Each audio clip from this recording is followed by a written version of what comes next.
사랑하는 성도 여러분, 하나님의 말씀에 순종하면 모든 일이 잘 풀리게 될 줄로 믿습니다. 결과적으로는 그런데 모든 일이 잘 풀리지만 과정 가운데는 상당히 어려운 일을 겪을 때도 있습니다. 주님께서 맡기신 사명을 열심히 감당하려고 애쓰는데 오해를 받기도 하고 불이익을 당하는 경우도 있습니다. 특별히 복음을 증거할 때 그런 일들을 많이 겪게 되는데요.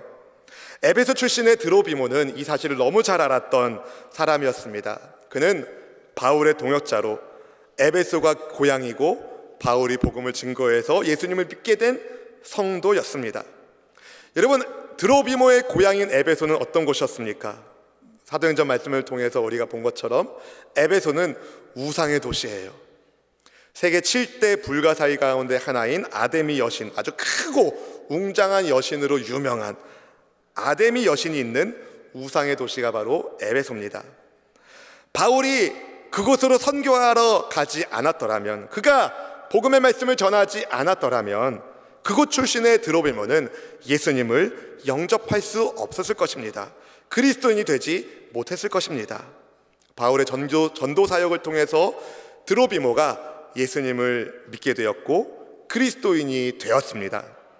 바울의 가르침과 훈련 속에서 이 드로비모가 에베소 교회의 리더가 됐는데요, 얼마나 그가 신용 있고 인정받는 사람이었는지 예루살렘 교회가 힘들다는 소식을 접해든 바울과 그의 선교팀이 이방 교회의 헌금들을 모아서 예루살렘 교회에 갈 때에 에베소 교회의 대표로 간 사람이 이 드로비모입니다. 드로비모. 그만큼 신용 있고 인정받는 사람이 에베소 교회의 리더 드로비모였어요. 에베소의 유대인들은요, 이 드로비모와 바울이 동역자 관계라는 사실을 너무 잘 알았어요. 그래서 바울과 함께 드로비모가 예루살렘 시내에 있는 것을 본 어떤 사람들이 바울이 드로비모를 성전 안뜰까지 데리고 갔다고 오해하고 바울을 아주 어렵게 만들죠. 그만큼 드로비모는 바울과 가까운 사람이었습니다. 그의 인생이 어떠했는지 우리가 많은 정보를 가질 수는 없지만 디모데후서 4장 21절에 드로비모에 관해 짧은 구절이 나옵니다. 함께 읽어볼까요? 에라스도는 고린도에 머물러 있고 드로비모는 병들어서 밀레도에 두었노니. 아멘. 이 말씀을 보면 드로비모는 병들어서 더 이상 선교에 동참할 수 없을 때까지 바울과 같이 동역하면서 충성스럽게 복음을 전했던 선교사라는 사실을 알게 됩니다. 드로비모가 바울과 가까웠기 때문에 바울이 겪는 어려움을 너무 잘 알았습니다. 복음 때문에 바울이 환난과 역경을, 고난을 겪는 것을 가까이에서 보았기 때문이죠. 드로비모의 고향 에베소에서 우상 장사들 때문에 일어났던 소동을 너무 잘 알았고, 또 예루살렘에서 바울이 자기와 같이 있는 것을 본 어떤 사람들에 의하여 오해를 받아서 고난받은 것도 드로비모가 알았습니다. 그래서 드로비모가 믿음의 길에서 떠났습니까? 아니요.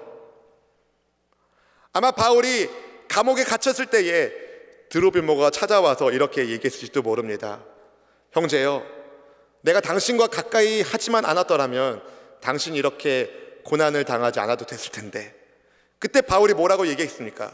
아니요 형제요, 나는 당신에게 복음을 증거하기 위하여 하나님이 나를 부르셨소. 아무 염려하지 말고 이 모든 상황 가운데 하나님의 섭리가 있을 테니 걱정하지 말고 믿음의 길을 걸으시오. 이렇게 얘기했을 것입니다. 사랑하는 성도 여러분, 바울이 예수님의 복음을 드로비모에게 전했기 때문에 그는 믿음의 길에서 떠나지 않았습니다.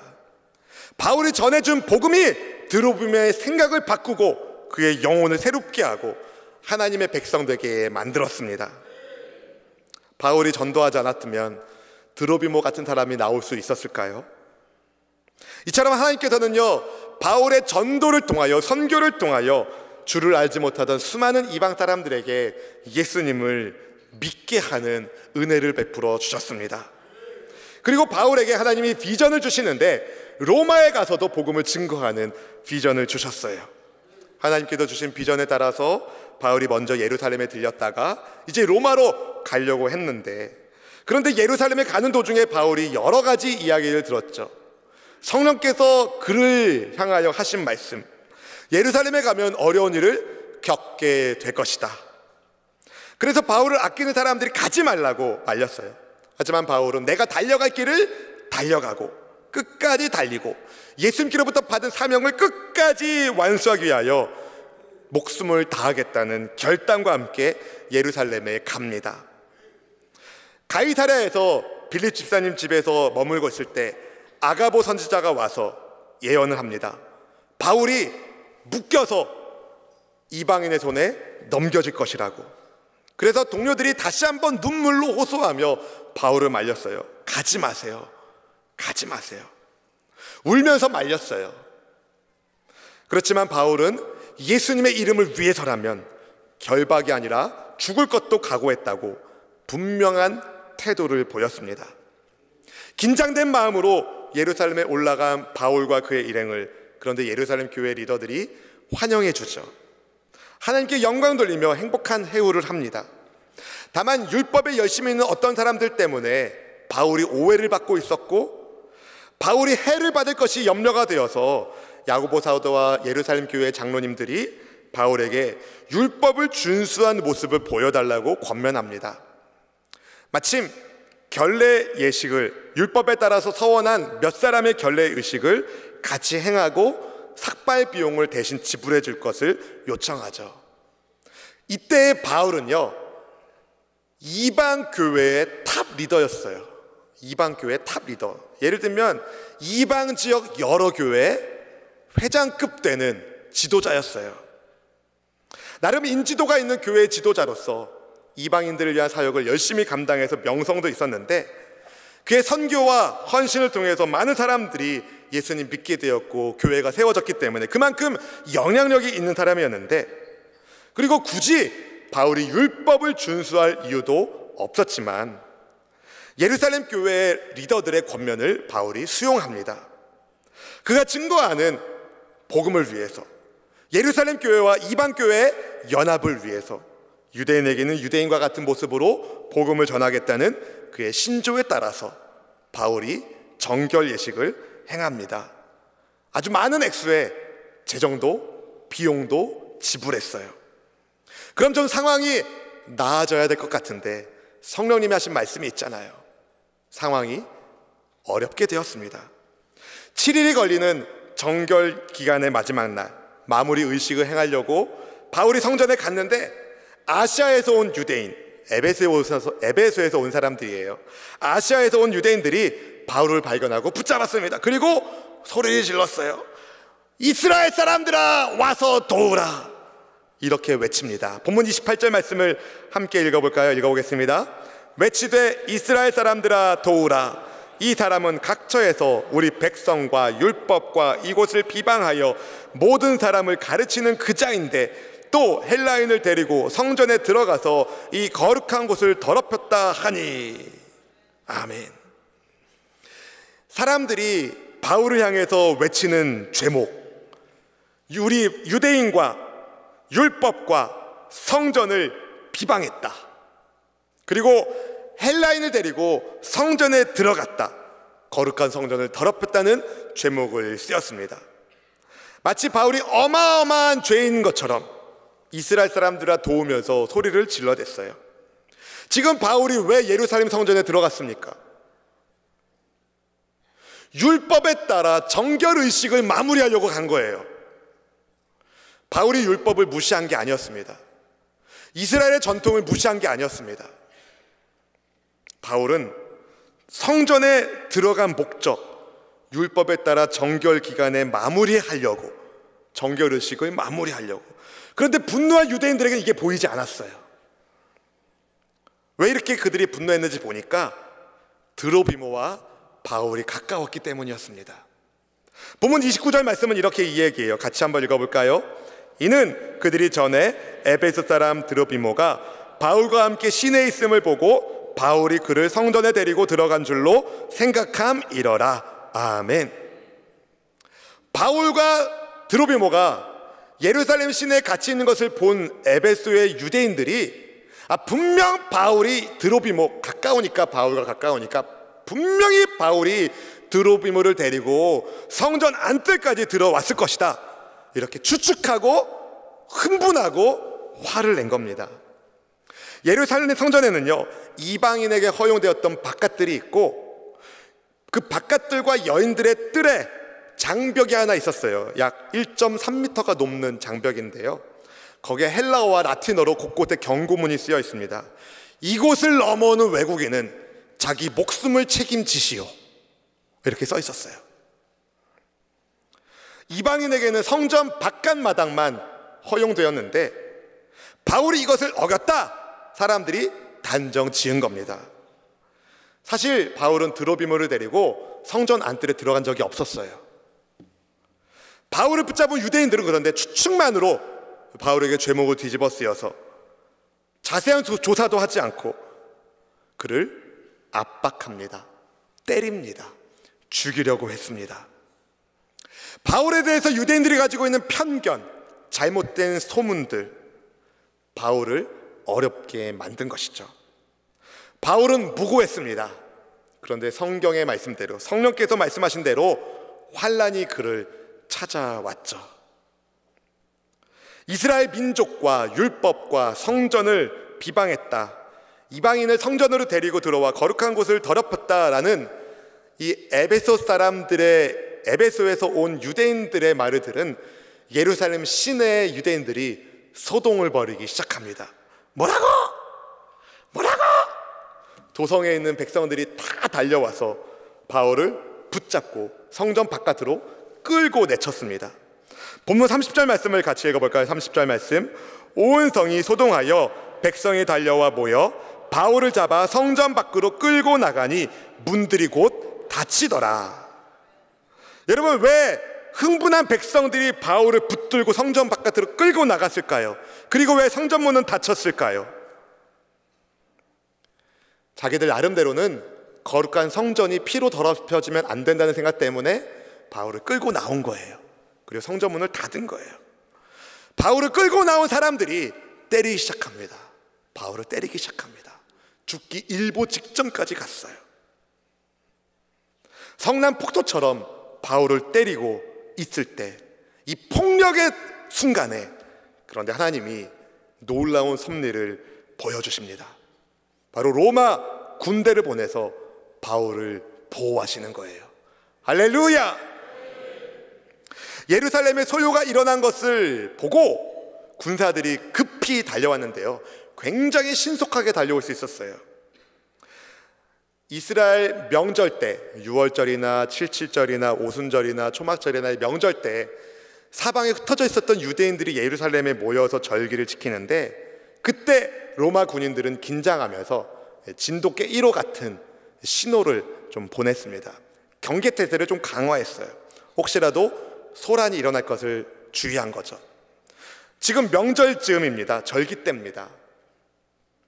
군인들이 아주 잘 감시하고 있는 그때에 갑자기 예루살렘 성전에서 무슨 소란이 벌어지는 게 보이는 거예요. 당시에 로마 군인이 주둔하고 있었던 안토니아 요새와 예루살렘 성전은 아주 가까이 붙어 있습니다. 그래서 충분히 보입니다. 그래서 천부장이 신속하게 부하들을 이끌고 출동할 수 있었던 것이죠. 군인들을 본 사람들이 그제야 때리는 것을 멈췄습니다. 여러분, 폭력적인 사람들의 특징 중에 하나는 뭐냐면 더 센 힘 앞에서는 아무 소리 안 한다는 거예요. 본문의 32절 말씀을 같이 읽어볼까요? 32절 말씀. 그가 급히 군인들과 백부장들을 거느리고 달려 내려가니 그들이 천부장과 군인들을 보고 바울치기를 그치는지라. 아멘. 이때 출동한 천부장의 이름이 사도행전 23장 26절에 따르면 루시아라는 사람인데요, 이 루시아가 군사들과 백부장들을 거느리고 급하게 달려왔기 때문에 바울이 목숨을 잃는 것을 막을 수 있었습니다. 천부장의 신속한 대처, 당연히 그가 매뉴얼대로 했겠죠. 어떤 사건이 일어나면 이렇게 해야 된다는 매뉴얼대로 했는데, 사실은 매뉴얼대로 했기 때문에 바울이 생명을 지킬 수 있었던 것이라고 보기보다는 오히려 그 매뉴얼 위에 하나님께서 섭리 가운데 함께 하고 계셨음을 우리는 봐야 됩니다. 그동안 바울이 얼마나 죽을 고비를 많이 넘겼습니까? 그럼에도 불구하고 바울이 목숨을 지킬 수 있었던 까닭은 하나님께서 그를 지켜주시는 하나님의 섭리가 거기 있었기 때문이에요. 하나님께서는 바울을 통해서 로마로 복음이 확장되기를 원하셨어요. 그래서 하나님이 천부장을 보내서 바울 목숨을 지켜준 겁니다. 섭리. 당시 천부장은 바울이 애굽 사람, 자객을 4,000명 정도 거느렸던 애굽의 자객의 우두머리로 오해하고 있었어요. 그래서 바울을 먼저 결박했습니다. 본문 33절 말씀을 같이 읽어볼까요? 33절. 이에 천부장이 가까이 가서 바울을 잡아 두 쇠사슬로 결박하라 명하고 그가 누구이며 그가 무슨 일을 하였느냐 물으니 바울을 어떻게 했다고요? 결박했다고요. 예루살렘 오기 전 아가보 선지자를 통하여 얘기해 주신 성령께서 하신 말씀이 그대로 이루어지는 거예요. 사도행전 21장 11절 말씀 같이 한번 읽어볼까요? 우리에게 와서 바울의 띠를 가져다가 자기 수족을 잡아매고 말하기를 성령이 말씀하시되 예루살렘에서 유대인들이 이같이 이 띠 임자를 결박하여 이방인의 손에 넘겨주리라 하거늘. 아멘. 여러분, 이 말씀이 그대로 이루어지고 있는 거예요. 하나님의 섭리에서 빈틈이 없이 일이 이루어지고 있음을 보게 되는 것입니다. 바울을 결박한 천부장이 그가 누군지 무슨 일을 했는지 파악하려고 했어요. 그런데 어떤 사람은 이 말하고 어떤 사람은 저 말하는 거예요. 어떤 사건에 대해서 고소고발하는 내용이 일치가 돼야 그 증언이 진실인데 서로 각자 자기 얘기를 하니까 진상 파악이 안 되는 거예요. 그래서 이 천부장이 바울을 영내로 데리고 가게 합니다. 근데 바울을 데려가는데 군사들이 너무 안전하게 바울을 호위하니까 이 무리들이 흥분해가지고 소리를 막 지릅니다. 바울을 없애버려라! 없애버려라! 반복해서 바울을 향하여 악담을 퍼붓습니다. 여러분, 이때 바울의 심정이 어떻겠습니까? 여러분이 바울의 입장이었으면 어떤 마음이 드셨겠습니까? 굉장히 비참한 상황이죠. 동포들이 나를 없애라고 하는, 군인들에 의해서 보호받고 있는 이 상황이, 여러분 왜 이렇게 이스라엘 군중들이 바울을 향해서 적개심을 보였을까요? 바울이 꼴보기 싫었던 것입니다. 그들의 자존심을 바울이 건드리고 있었다라고 생각했기 때문이었습니다. 바울은 이방인들을 위해서 복음을 증거하고 이방 지역의 교회를 세우고 하나님 나라를 확장하는 일에 열심을 냈는데 유대인들이 그게 눈꼴시렸던 것이었어요. 하나님의 선민인 이스라엘 정체성을 저 바울이 훼손한다. 그게 그들을 열받게 만들었습니다. 근데 사실 하나님께서 이스라엘을 왜 선택하셨습니까? 이스라엘이 선택받을 만해서가 아니라 하나님의 은혜 때문에, 그들이 어떤 특정 자격이 있기 때문이 아니라 하나님의 은혜 때문에 그들이 부름을 받았어요. 하나님께서 이스라엘 택하신 목적 한 가지입니다. 이스라엘을 통해서 열방의 주님을 만나게 하시려고. 창세기 12장 2절 3절 말씀 그걸 보여줍니다. 함께 읽어보겠습니다. 내가 너로 큰 민족을 이루고 네게 복을 주어 네 이름을 창대하게 하리니 너는 복이 될지라. 너를 축복하는 자에게는 내가 복을 내리고 너를 저주하는 자에게는 내가 저주하리니 땅의 모든 족속이 너로 말미암아 복을 얻을 것이라 하신지라. 아멘. 여러분, 하나님께서 아브라함을 택하신 것, 아브라함을 통하여 이스라엘을 택하신 것, 그들을 통하여 땅의 모든 족속이, 한국 사람도, 일본 사람도, 중국 사람도, 러시아 사람도, 미국 사람도, 땅의 모든 족속이 이스라엘을 통하여 복을 받게 하시려고 하나님이 그렇게 택하신 것이었어요.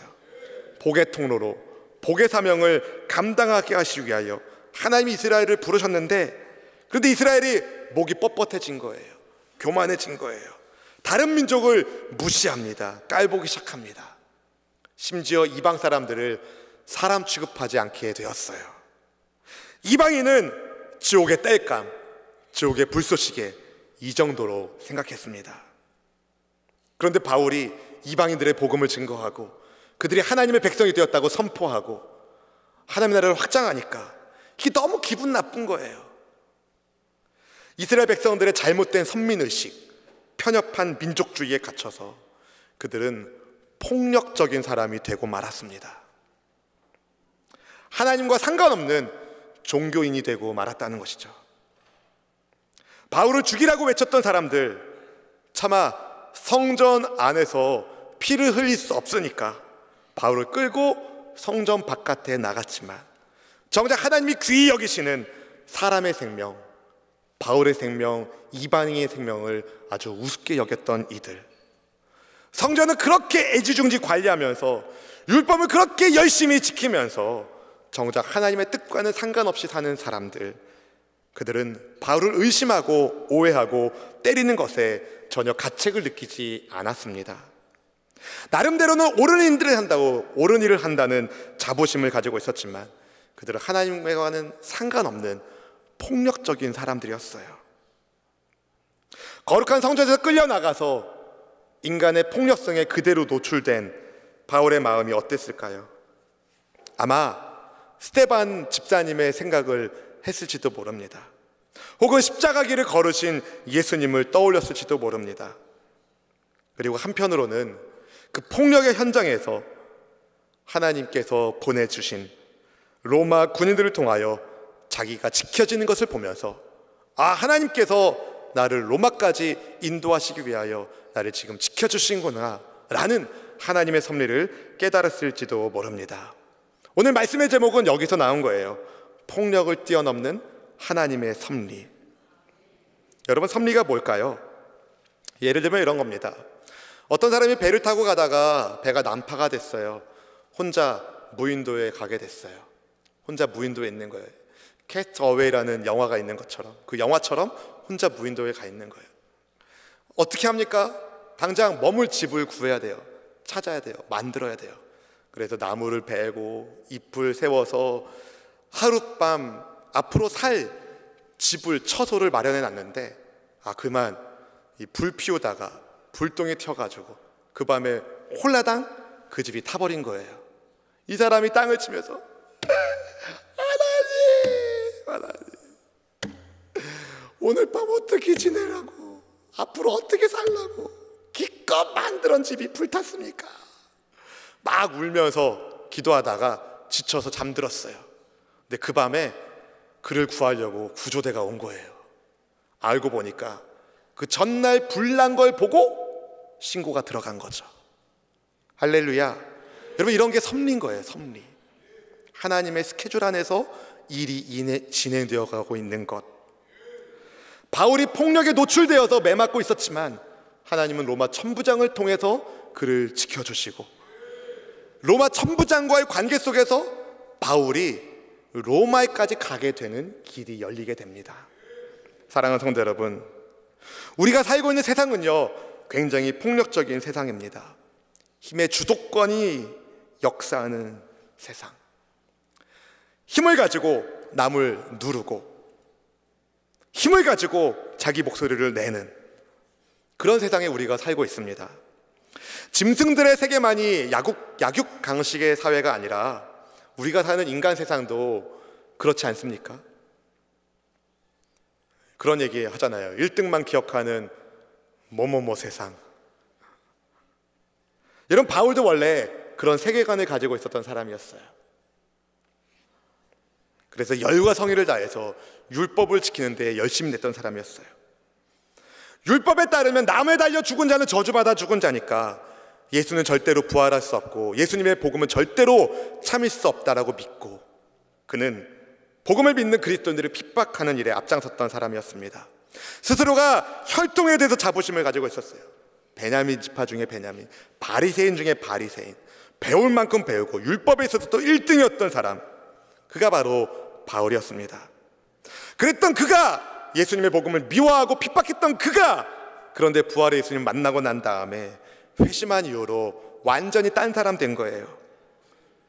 더 이상 그는 힘의 논리가 아니라 섬김의 논리로 사는 사람이 되었습니다. 압제하는 것이 아니라 사랑으로 섬기는 사람이 되었다는 거예요. 왜요? 그가 믿고 따르는 예수님이 그런 분으로 오신 분이시거든요. 십자가와 부활의 복음으로 오신 분, 예수님은 힘이 아닌, 폭력이 아닌 사랑의 논리로 이 땅에 오신 하나님이셨습니다. 예수님의 십자가로 인해 이방인과 유대인 사이에 세워져 있었던 담이 무너졌습니다. 할렐루야! 에베소서 2장 14절 말씀 같이 읽어볼까요? 그는 우리의 화평이신지라 둘로 하나를 만드사 원수된 것 곧 중간에 막힌 담을 자기 육체로 허시고. 아멘, 아멘. 그래서 바울은요, 예수님을 만나고 난 다음에 이방인들에게 복음을 전한 것에 대해서 전혀 주저하지 않았어요. 예수님 만나기 전까지만 해도 이방인을 사람 취급하지 않고 지옥의 땔감, 지옥의 불쏘시개 이렇게 생각했던 바울이 이방인을 위하여 복음을 증거합니다.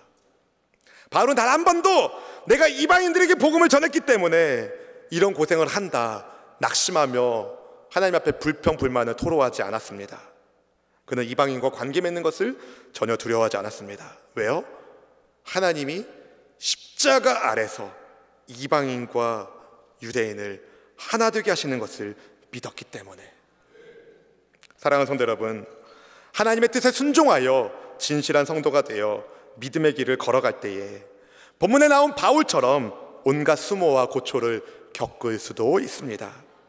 그러나 여러분, 모든 상황을 하나님이 다스리고 계십니다. 주님의 섭리를 의심하지 마십시오. 주님의 뜻이 분명히 있습니다. 그리고 하나님께서 반드시 모든 상황 가운데 하나님께서 다 갚아주게 되실 겁니다. 그러니 끝까지 내게 맡기신 사명을 다하시길 바랍니다. 우리가 정말 하나님을 믿는 백성으로 예수님을 진정으로 주님으로 믿고 섬기는 사람이라면 죽음을 두려워할 이유가 없습니다. 왜냐하면 우리가 믿는 예수님, 죽음을 이기신, 사망 권세를 이기신 부활의 주님이시기 때문에. 그리고 우리는 사나 죽으나 누구 거예요? 주님의 것이니까, 하나님의 것이니까. 그리고 이 땅에서 내 생명을 마치는 그 순간에 감사할 수 있어요. 왜냐하면 사명을 다했기 때문에. 그때가 사명을 다하는 순간이기 때문에. 사랑하는 성도 여러분, 인간 세상의 폭력에 두려워하지 마시고 근심하지 마시고 염려하지 마시고 폭력을 뛰어넘는 하나님의 섭리를 믿고 주님을 따르기를 축복합니다.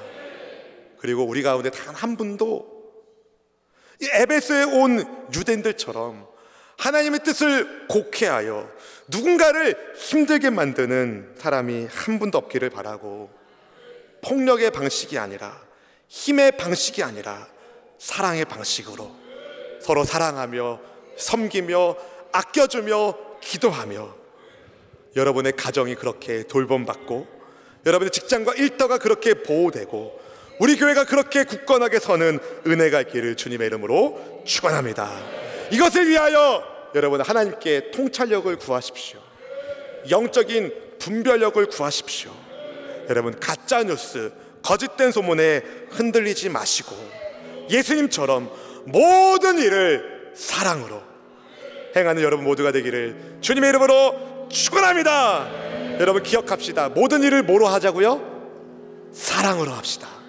여러분의 입술에도, 여러분의 언어도 사랑으로 말하고 여러분의 두 손과 두 발도 사랑으로 살고 섬기고 하나님께 영광, 하나님은 사랑이신지라 사랑의 주님을 따라가는 우리 모두가 되기를 주의 이름으로 축원합니다.